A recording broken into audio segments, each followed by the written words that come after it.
At eto na nga mga kababayan, tayo nagbabalik na naman dito sa Master Judea Channel. Magandang araw, Luzon, Visayas, Mindanao at sa mga kababayan nating OFW sa iba't ibang panig ng mundo. Magandang araw po sa inyong lahat.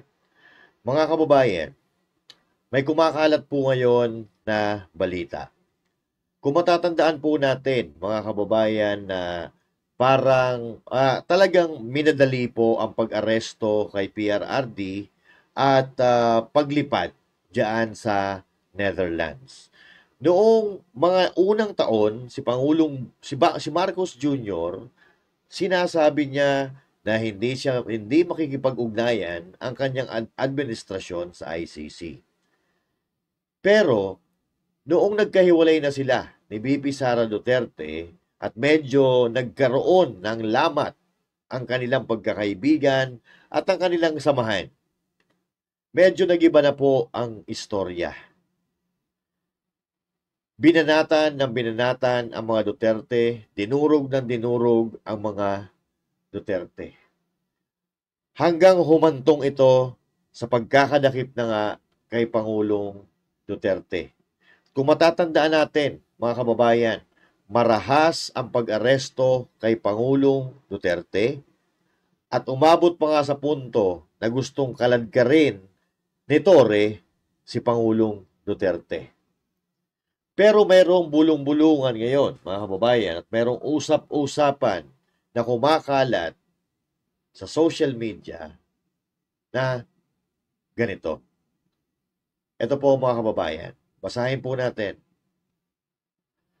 Benjun Amora, her reaction after hearing the statement of kidnapping, but this lady thinking of the gold bars. A reward after fulfilling to stick to the plan like Tuancom. They stick to the plan to convict FPRRD as agreed with Bobong Bangag. So yan po yung reaction, mga kababayan, nung sinabi ni Medaldea na kinidnap si Pangulong Duterte. Okay? Yan po yung naging reaction. Pero ituloy po natin ito. Binabasa natin. A 100 million US dollars was paid to ICC to issue the warrant. A controversial politician from Bicol was dispatched a week before the arrest to deliver the money. The money withdrawn from the Netherlands bank in a duffel bags. These politicians also now in Hague to monitor ICC, stick to the plan. Bobong Bangag connived with the ICC to kill FPRRD by natural cause of stressful condition by Francis Archie Pariscotes. Sa video po natin na in-upload natin, kani-kanina lang, yung pagsasalita ni Senator Bongo, sinabi ni Senator Bongo doon na pati yung gamot ni PRRD ay hindi po ibinibigay sa kanya, hindi siya pinapainom ng gamot na dapat niyang ininom. At nakalagay po dito sa pinakahuli, Bongbong Bangag connived with ICC to kill former President Rodrigo Roa Duterte by natural cause of stressful condition. So parang dito, gusto nilang patayin si Pangulong Duterte sa natural na stressful condition. Yung sa magkakasakit siya, hanggat sa hindi niya nakayanan yung mga sakit na nararamdaman niya sa katawan, at doon siya mamamatay. Yun po ang ibig sabihin nitong pinakahuling stanza na binasa po natin. Mga kababayan, ito po ay hindi pa napapatunayang totoo at ito po ay kumakalat pa lang sa social media. But if you're going to think about it, si Bongbong Marcos mismo umamin, ang administrasyon ni Bongbong Marcos mismo ay umamin na sila ang nag-arrange ng eroplano at sila ang nagbayad lahat ng expenses para ilipad si Pangulong Duterte papunta sa Netherlands. So now, mga kababayan, kayo na po ang humusga. Pero ito po ay itinanggi ni Saldico. Dahil ang tinutukoy po dito ay si Saldico, mga kababayan, na di umano 1 week before na hulihin si Pangulong Duterte ay nagpunta itong si Saldico sa Netherlands para i-withdraw yung pera at ibigay sa ICC. Yun po ang kumakalat ngayon sa social media. Di umano, yaan po ang nangyari. Pero kung i-analyze po natin, kung i-analyze po natin ang mga kaganapan, ay parang may katotohanan po ito, mga kababayan. Pero kayo po ang tatanungin ko, sa tingin nyo, may katotohanan ho ba ito na mga kumakalat sa social media na ang ICC ay nabayaran di umano ng $100 million para gumawa o maglabas ng warrant of arrest laban kay Pangulong Duterte. So kayo na po ang humusga, mga kababayan, base sa mga kaganapan na nangyayari sa ating lipunan. Pero kung totoo man yan, mga kababayan, they can't get away with it. Pag may nag-leak, pag may nakakuha ng ebidensya na totoo, yung kumakalat na balita na yan, patay kang bata ka. So now, mga kababayan, kung totoo man yan, no? Kung totoo man yan, sana hindi totoo. Pero itinanggi na yan ni Saldico, kaya lang minsan, kaya lang hindi na natin po pwede pagkatiwalaan ang gobyernong ito sa mga sinasabi nila kasi puro kasinungalingan ang naririnig natin sa mga bibig nila. At sa tingin ko, mga kababayan, talagang matagal na nilang pinagplanuhan itong gusto nilang mangyari kay PRRD. At ngayon nagkaroon sila ng pagkakataon na masukol si PRRD dahil alam nila na pumunta sa Hong Kong si PRRD at syempre, saan dadaan yan sa mga airport. At kung matatandaan nyo, bago umuwi si Pangulong Duterte, nagkalat ang mga pulis sa Cebu, sa Clark, sa Davao, at kung saan-saan pa na pwedeng lumapag ang international flight. Pero sinabi nila yon na exercise, military exercise, or parang training.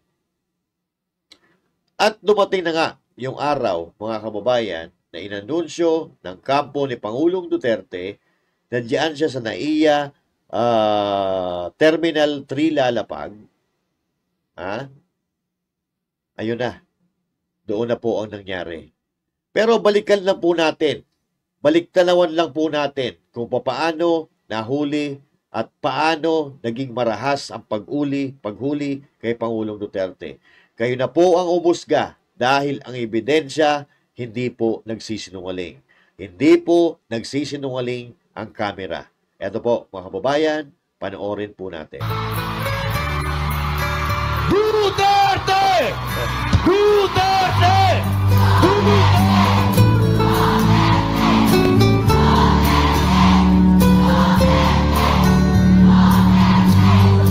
Ano man ang kasalanan ko, na ginawa ko man ang lahat sa panahon ko para may konting katahimikan at mapayapa ang buhay ng Pilipino.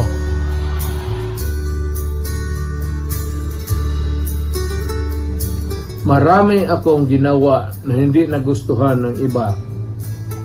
O maybe lahat. But I did it for my country.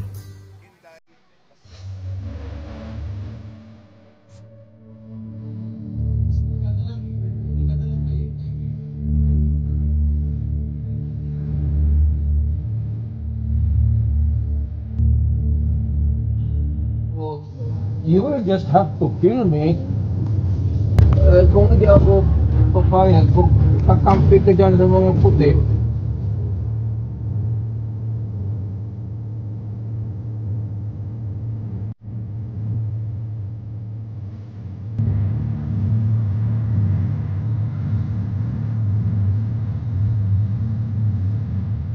Hindi dapat ito.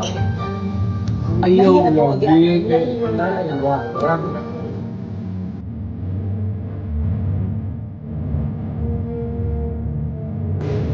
kami ngayon ni Dr. Agnet. Siguraduhin lang namin na maayos po ang kalusugan ng dating Pangulong Duterte. Actually, schedule po siya bukas ng medical check-up niya. May gagawin procedure.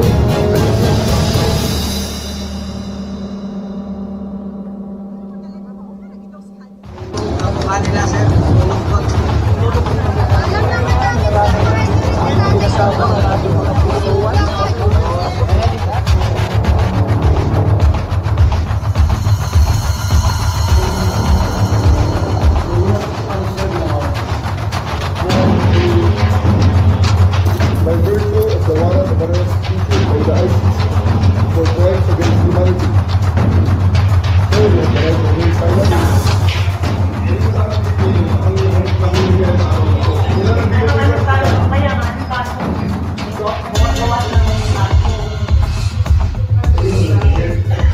Under the sir, ganito. Ito lang sinasabi ko, sir, na we can do this thing hard way. We can do this.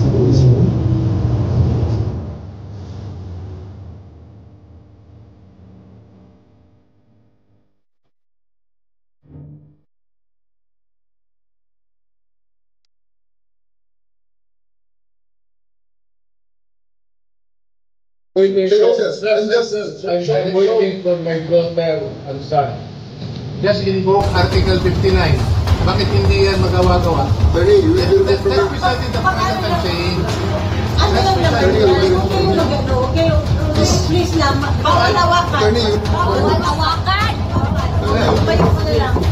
Bawal The right to hawakan. counsel is something that has to be observed and Huwag respected. kayong umawak. Please, Kailan na kayong pag-alam sa kanya? Bawal mo ano yung lawyer. Bawal mo ano yung lawyer. Bawal. wag mo tayo Mag-usap pa kami. Huwag mo hawakan yung lawyer. Huwag mo hawakan. Huwag mo hawakan. Huwag mo hawakan. Attorney, please. Huwag mo hawakan. Huwag mo hawakan. Time lang eh. Time. Huwag mo hawakan yung nanay ko. Dito, dito, dito.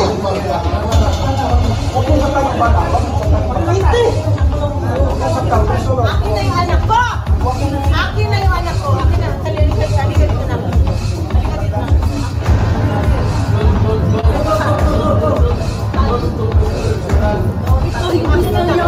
Gawin na na. So yun. O yun. Luwag ng konti. Ano yan? Babae yan, ha? Decide ako kung dadating ba ang mga anak ko at hindi niyo pinapasok. Papasukin mo na lang yung anak. Mahawa ka na lang para lang makapasok. Kasi yung anak Matapos ito dyan. Hindi matatapos ito, sir, pag hindi kayo sumunod. You have the right to remain silent. Everything you say can and will be used against you. Bastos! You have the right for an attorney. If you are for an attorney, or the attorney will get what to you. Do you understand this, right? You are under arrest for obstruction of justice 8 and 29, sir. Let's go. Okay. Osas, please. Osas. Osas.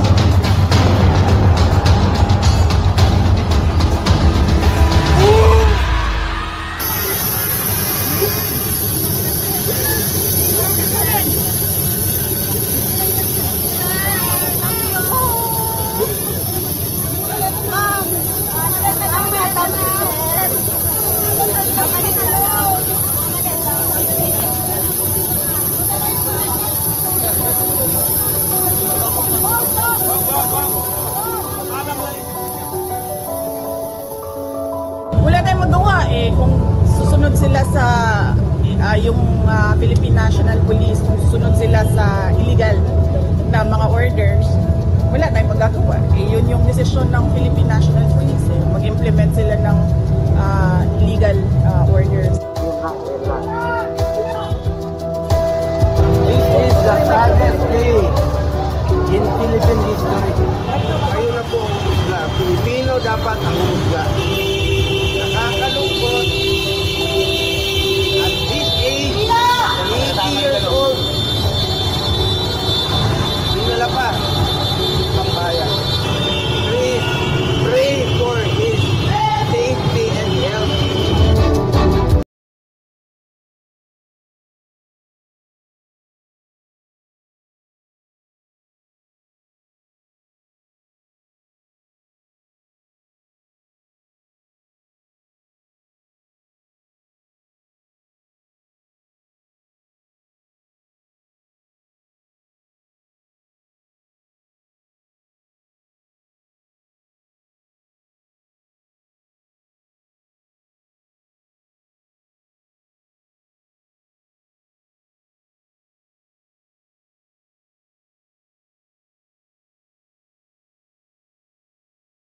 Amin niya, lubungan sa lubong lagi ko. Itong napintuan na ito, huwag na ko yun, bawo nang bawo din. Ang marami ka na rin sa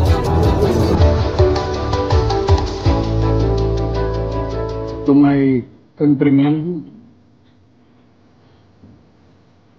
just to give you the current situation, I am about to land sa Hague. Galing ako Dubai. Tapos sa long haul, sa long flight. Okay ako. Una Torre. And I think it has something to do with the law and order noon. At sinasabi ko naman sa mga pulis, military na trabaho kayo at po ang managot. So ito na nga, for all of the whatever happened in the past, ako na yung nag-prod sa ating law enforcement pag-ibigay. Sinabi ko, I will protect you and I will ako ang managot sa lahat. This will be a long legal proceedings. As I say to you, I will continue for the country. Okay. So,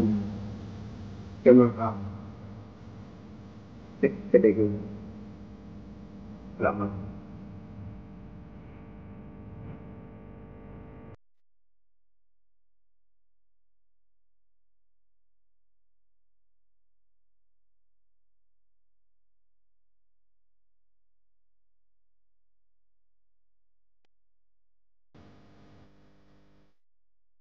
Sì, scusate, in un po' anche di fotografia registrare video.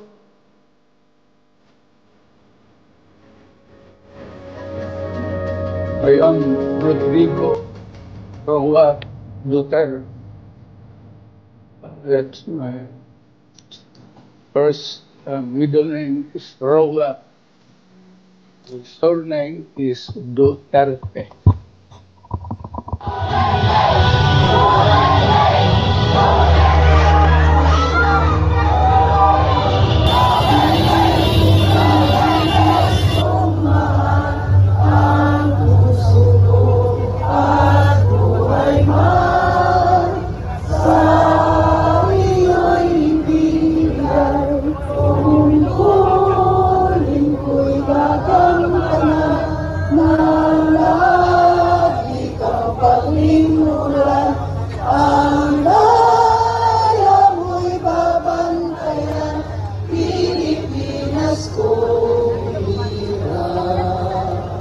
Sabihin mo sa kanila, relax lang, may hangganan ng lahat. There will be a day of reckoning for all. Duterte! Duterte! Duterte! Ang sigaw natin, ang panalangin natin, bring him home! Bring him home! Bring him home! At ngayon, mga kababayan, mapapakinggan po natin ang video message ng may bahay ni dating Pangulong Rodrigo Duterte, walang iba kundi si Ma'am Hanelet Avancenia.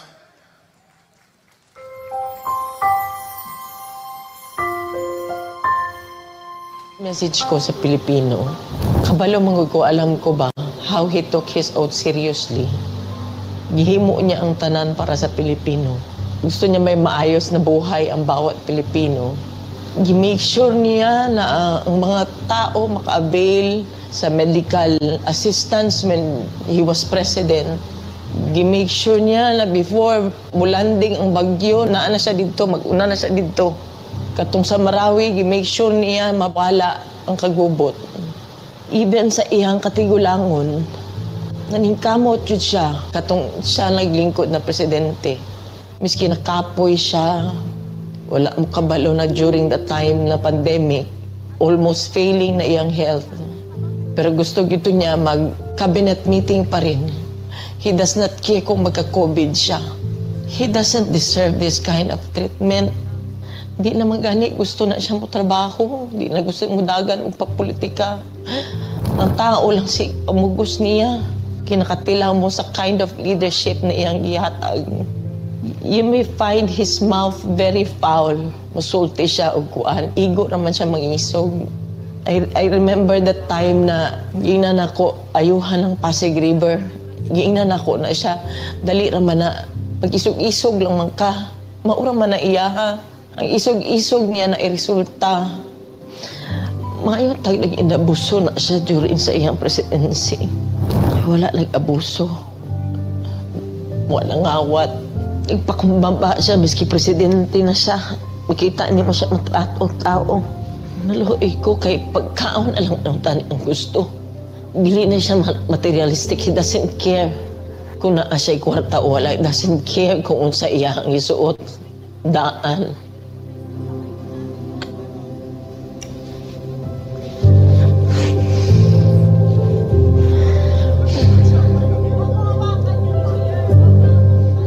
Wala ko kapalong sa akong pagtabang.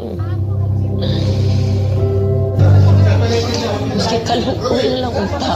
Kaluoy na lang. Abuso. Grabe. Abuso. Simple lang ay yung gusto. Deprive pa yun ninyo.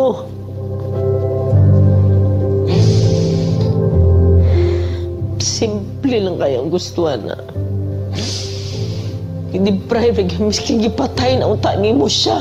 Dito. I-kidnap ninyo. May 80 years old na na siya. Kabalong ko sa iyang health. Wala tanan. Wala gani medisina. Kagikan mi sa Hong Kong. Good for 3 days lang iyang dala. Pati sa nina. Grabe, abuso.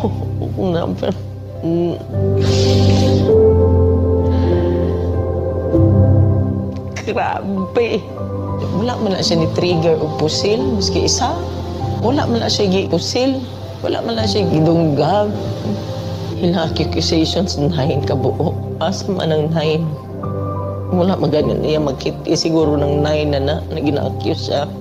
Oh, gani, grabe gani. Gulong na nilang gibulhot na nila diri sa Pilipinas na iyang natawan. Yung anak pang ginabuhat diri sa mga... Di ko katulog, dili ko makapuyo sa among sariling balay. Balo ka ba? First night na ako gikan sa katong pag-abot na mo uguan. Wala lang ko nakauli sa among balay. Magplano-plano na lang ko asa ko matulog. Nangiyo lang ko. Wala ko kabalo unsa. Wala ko kabalo unsa. Wala ilang ko kay ultimo pagkaon ana ba. Binisaya lang ang gusto ana. Kung uba naghandom ug mansyon ka na sa dili. God. Ano lang. Maghangyo ko sa inyo. Di ta mo undang hanto di siya bubalik. Ayaw gyud mo undang, di ta mo undang. Please continue to pray for him.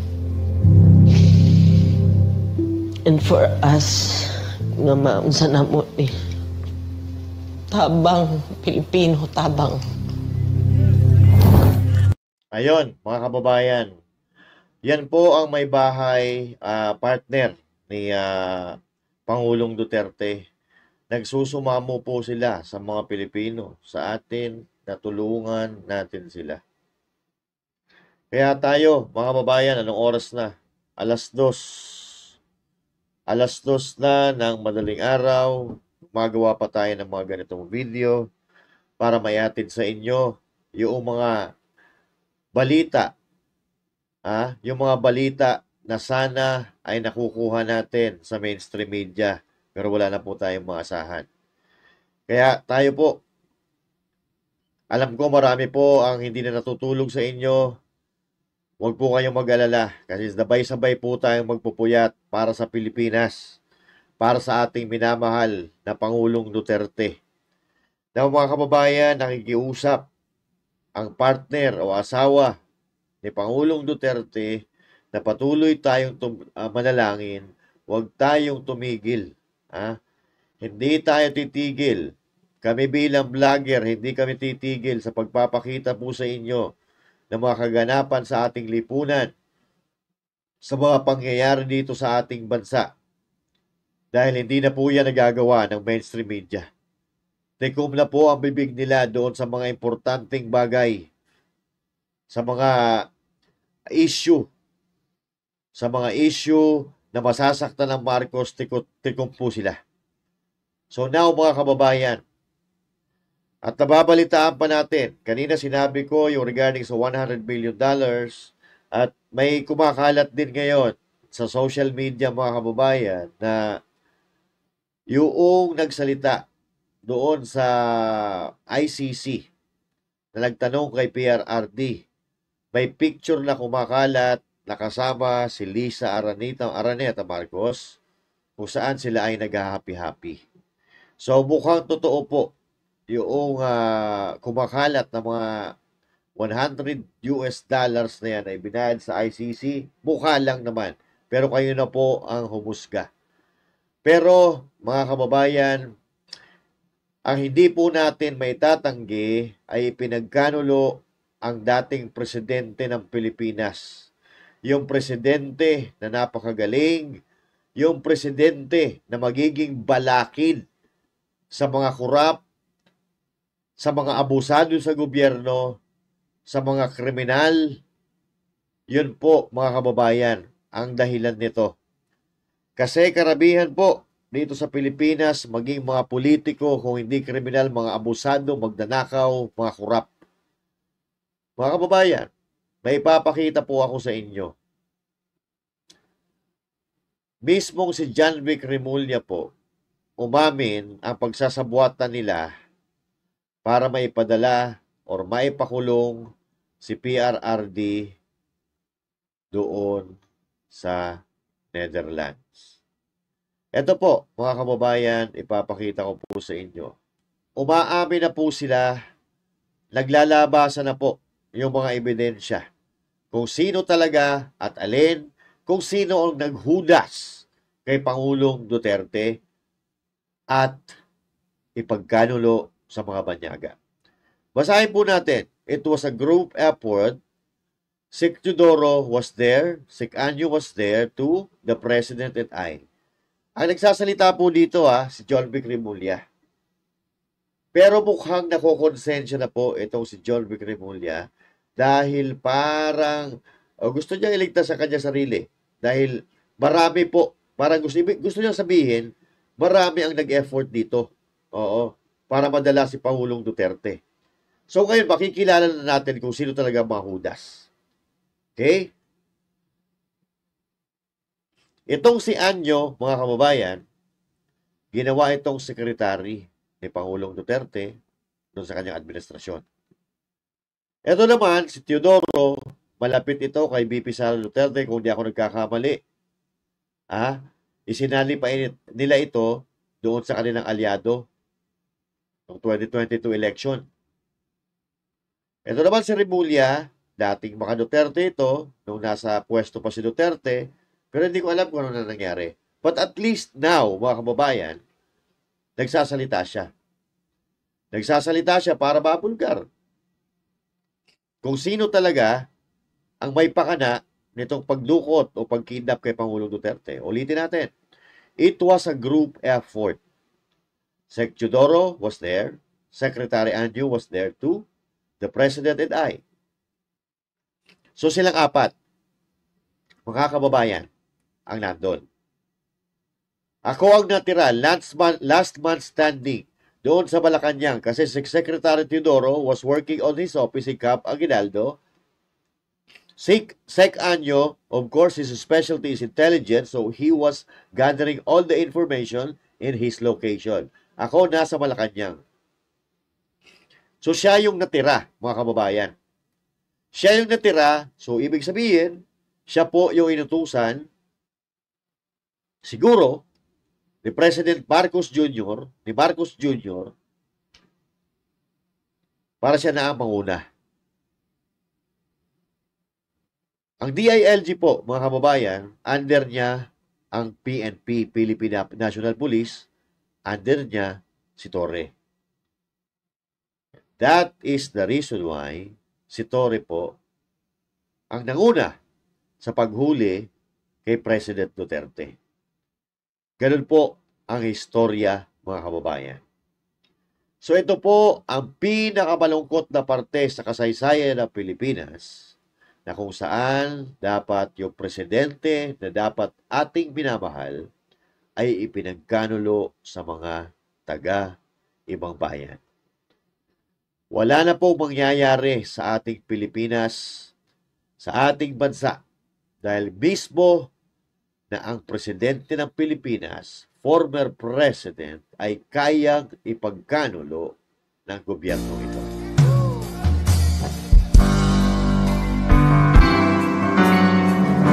Pilipinas, Duterte pa rin. Ang pulo ay kumalat na. Isa ang nais nila. Isigaw ang nadarama. Pilipinas, muling magsama-sama.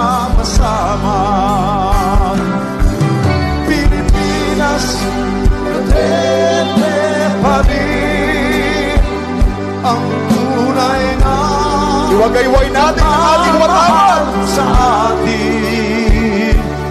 Laban niya ay laban natin. Pilipinas, Duterte pa rin.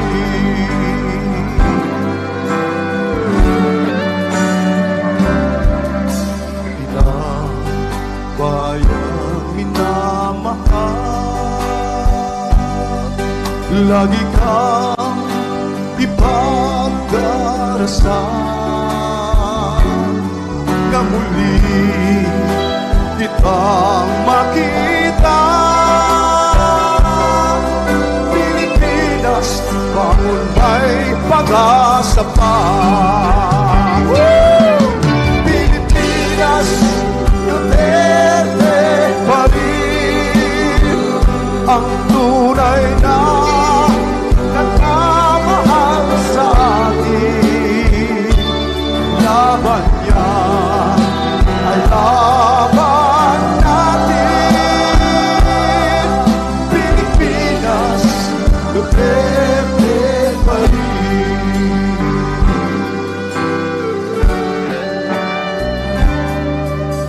Inang bayan minamahal, lagi kang ipagdarasal, na muli kitang makita. Bangon may pag-asa pa. Pilipinas, Duterte pa rin ang tunay na nagmamahal sa atin.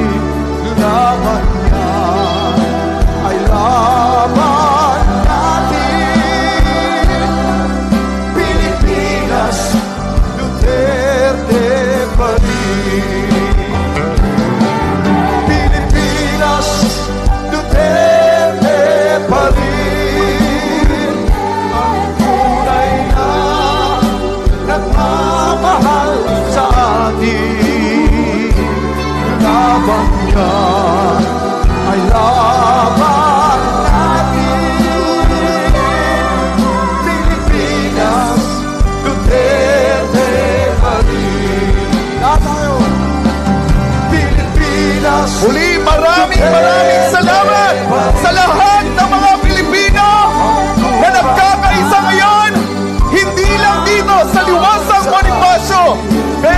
iba't ibang bahagi ng Pilipinas at maging sa iba't ibang bahagi ng mundo. Muli po natin italangin na muling makakabalik si Tatay Digong, ang ating pinakamamahal na dating Pangulo Rodrigo Roa Duterte. Ang tunay na nagmamahal sa atin, laban niya ay laban natin. Pilipinas, Duterte pa rin. Oh, Pilipinas, Duterte pa rin. Ang tunay na nagmamahal sa atin, laban niya, laban natin. Pilipinas, minsan ba? Oh, Pilipinas,